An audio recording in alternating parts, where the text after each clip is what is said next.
This afternoon, I'd like to end the conference by talking about the mite-virus complex. As we said, it's getting more and more difficult to keep bees alive. And one of the problems that we are encountering is various bee viruses. So what is a virus? Viruses are infection agents that are able to multiply only within living cells of a host. So in other words, the virus has to enter the host, attach itself to a cell, attach itself to tissues, and actually go inside of the cell and then uses the DNA of the host cell to actually replicate or multiply within the host as you know it.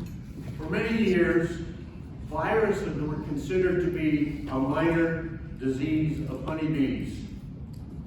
And in the early years, this was back when I was getting started, the three viruses that were recognized were chronic bee paralysis virus, acute bee paralysis virus, and sac-brood virus.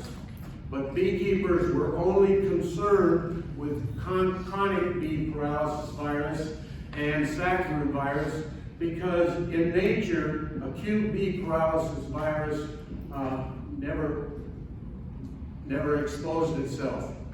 And so they were really only concerned with the two viruses. All right, chronic bee paralysis virus. Bees tremble uncontrollably and are unable to fly. They lose hair from their bodies. They have a dark shining or greasy appearance. And sometimes we refer to it as hairless black syndrome. Here we see a few examples of hairless black syndrome. This bee here, this bee here. And they would stagger around the front entrance of the hive, unable to fly, possibly falling off the front of the hive. But within the population, you might only find 10 or 12 individuals that showed these particular symptoms. So it was rare. Here's another picture of one. Again, you see the lack of hair in certain areas and certain areas turning dark. When bees rob and fight, they will take on a similar appearance. But the difference is virus-infected bees are paralyzed and robbers are not. And so that'll just kind of help you differentiate between the two. The other virus was what we call sac-brood disease. It was caused by a virus. It didn't usually cause serious losses to the hives. Only a small percentage of the brood was affected. And both worker and drone larvae were affected. And you would find dead brood scattered throughout the brood nest. Larvae die in an upright position or with raised heads, and the head of the larva is the first part of the body to change color. It turned dark, and death normally occurred after the cell was sealed. Here we show a picture. Again, the capping had to be removed. The capping was removed. You can see the dark head, and you can see that it has a raised head. Here's another picture of one. Again, this is pre-pupae. The head is turning dark. And the key characteristic of individuals that were affected by sac-brood virus was the larval skin got tough the inside of the skin became watery and it would hang like a sack of fluid. Think of a water balloon. This is what it looked like. You can see the point where the pin is would be the head end. You can see how much darker it is. And between the outer skin and the inner skin, fluids accumulated, and that's why it hung like a bag of fluid. Here's a second example, as you see here. And so, as I say, it was somewhat minor, in fact, that only a few individuals in the colony, or larvae in the colony, were affected. The disease was most common during the first half of the brood-rearing season, and pupae were killed occasionally, but the adults were immune to this virus, so it was strictly a brood disease. Diseased larvae are unable to pupate, and they darken prematurely from white to yellow and finally dark brown once they die. Death usually occurs in the prepupal stage. But today, things have changed. Where we had only 2 or maybe 3 recognized virus diseases, now we have 24 plus viral diseases identified in the world. Many of these viruses have been found in the United States, and now viruses attack honeybee eggs, larvae, pupae, adult workers, drones, and queens. So all life stages are impacted by some of these viral diseases. Viruses generally persist at low levels in honeybee populations without causing overt symptoms. In other words, you might look at an individual bee and there's no symptoms that would tell you, yes, that bee has the virus. So, as I say, we sometimes say they just within the bee tissues, but they are latent. They're not expressing themselves. But viruses, infections become symptomatic when their honeybee hosts face stress. Well, there are many different sources of stress to a honeybee colony, but the predominant one would be Varroa mites, and that's why I refer to this as the Varroa Mite-Virus complex.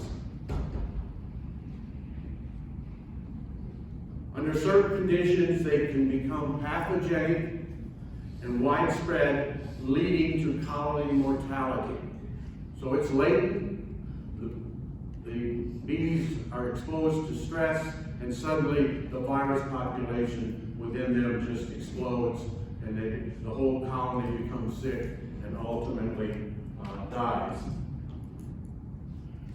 So today, we would say the most common viruses found in the United States: still sac brood virus, acute bee paralysis virus, black queen cell virus, cashmere bee virus, deformed wing virus, Israeli acute paralysis virus, and chronic bee paralysis virus.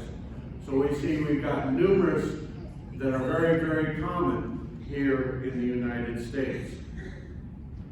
We may find multiple viruses within an individual colony. Many of these viruses have been implicated to the Varroa mite. Varroa mites, upon feeding on the individuals, activate latent viral infections in the honeybees, and suddenly they're no longer asymptomatic. Symptoms appear, and ultimately death may very well occur in several individuals. Varroa mites vector honeybee viruses. By vectoring, we mean they pass them, as they feed on individuals, they pass them from one individual to the next. Varroa mites also suppress the natural immunity of honeybees, which means the bees are more susceptible to these viruses that they come associated with. This is just a list of viruses that have been found to be associated with Varroa mites. Deformed wing virus, acute bee paralysis virus, black queen cell virus, B-virus X, B-virus Y, chronic bee paralysis virus, cloudy wing virus, cashmere bee virus, Hakugo virus, sackbrood virus, slow bee paralysis virus, and I'm sure there are many more that we could add to the list. What's the bottom message that we need to take home from this is that we need to do a better job of controlling Varroa mites in our colonies. Acute bee paralysis virus only causes bee mortality in association with Varroa mites. Acute bee paralysis virus has never been known to cause bee mortality in nature in the absence of Varroa mites. Once acute bee paralysis virus has entered the blood, symptoms are very severe and the bees die quickly. So this is only a problem in the presence of Varroa mites. Mites transmit viruses to their host through their saliva when they are feeding. So that's how they vector it. Of course, Varroa mites feed on larvae, pupae, and adults. So you can see how they're spreading the virus quickly through a colony population. High infestation levels of Varroa mites often resulted in bees with deformed wings. Well, initially, we thought that these deformed wings were associated with mite feeding during bee development. But now we know that if you have deformed wings, it is likely associated with what we call the deformed wing virus. Here we see a dead bee with Varroa mites on it, and it's misformed. Something's wrong. Normally, individuals that were impacted, as you can see on the left, were much smaller in size, and legs and wings were deformed. But as I say, now we know, we have strong scientific evidence that deformed wing virus was responsible for these deformed or poorly developed wings on the bees. Also, we see a reduction in emergent size and mortality of infected bees. There are several variants of the deformed wing virus. There's deformed wing virus A, deformed wing virus B, deformed wing virus C, and a closely related virus has been isolated from Varroa mites, and it was initially called Varroa destructor virus 1, but there's also been 2 and 3 discovered.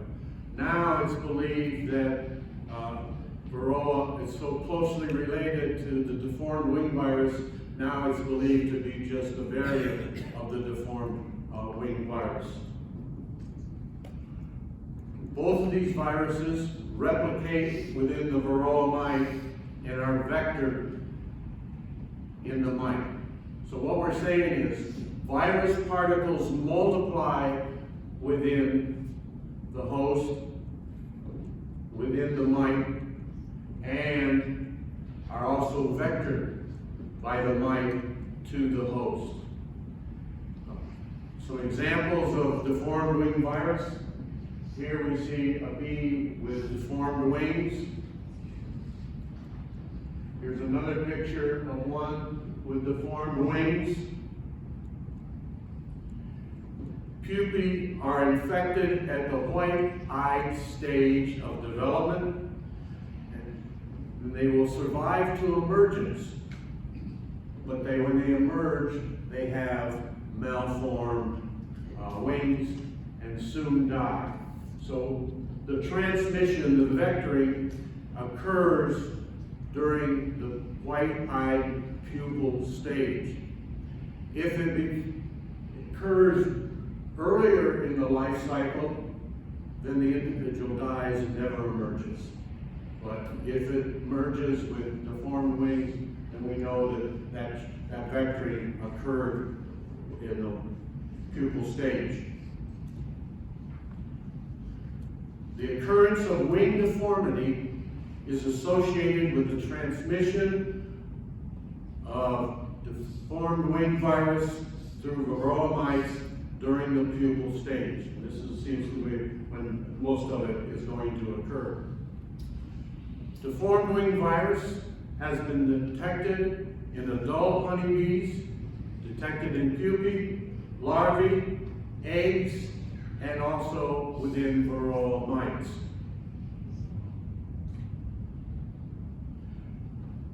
Deformed wing virus has been found in the reproductive tissues of both queens and drones. Now, transmission of viruses have two different categories. First of all, there's horizontal transmission, where the virus is shared between individuals of the same generation. But we also have vertical transmission occurring in the bee population, where the adults are transferring the virus to their offspring. This could be both in the form of drones as well as queens. Deformed wing virus can be transmitted from drones to queens during mating and during the fertilization of eggs. In other words, the semen that's involved in the fertilization of the eggs is carrying the virus particles. Bees infected as adults appear normal until death. As we said, the real problems are associated when they receive it during the pupal stage.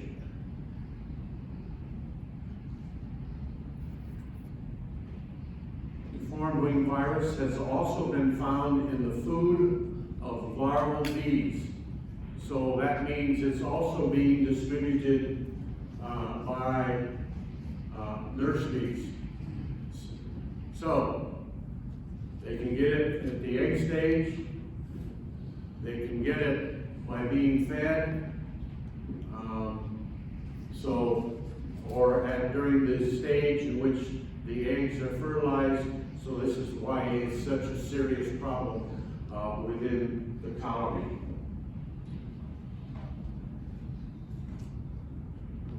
Deformed wing virus can also cause mortality in colonies not infested with Varroa mites. Now that isn't true of a lot of the viruses that are associated with Varroa mites, but this particular one can, in the absence of Varroa mites, still cause serious problems to the bee population. So we find that there's a strong association between Varroa mites, deformed wing virus, and high overwintering colony losses. That's how it really expresses itself. Cashmere bee virus is a potentially lethal virus associated with colony collapse because of Varroa mite populations. Bees can harbor multiple viruses simultaneously. I said, you know, there may be several different viruses within a colony of bees, but we're taking it further and saying, likewise, within one individual bee, we may find several viruses present. They may not all be showing their symptoms, but they are present within the bee tissues. Absconding has become a serious issue. I've experienced on 2 or 3 different occasions. In the fall of the year, had my bees, the bees were strong, I fed them, and 2 weeks later, they're gone. That's what absconding is. They just up and leave any brood behind. We don't have evidence, but it's suspected that absconding behavior, which is becoming more and more prevalent, is associated with viral diseases. I'm sure it's only a matter of time, and they will be able to prove that. Since viral diseases cannot be controlled, we recommend keeping strong colonies in your operation. In other words, as Dr. Leonard said this morning, that there are no antiviral drugs. So, and then we often say, you got a cold, you really can't treat it or you can't kill it. You can maybe suppress the symptoms so that you feel better, and nature has to take its course in relation to your own immune system.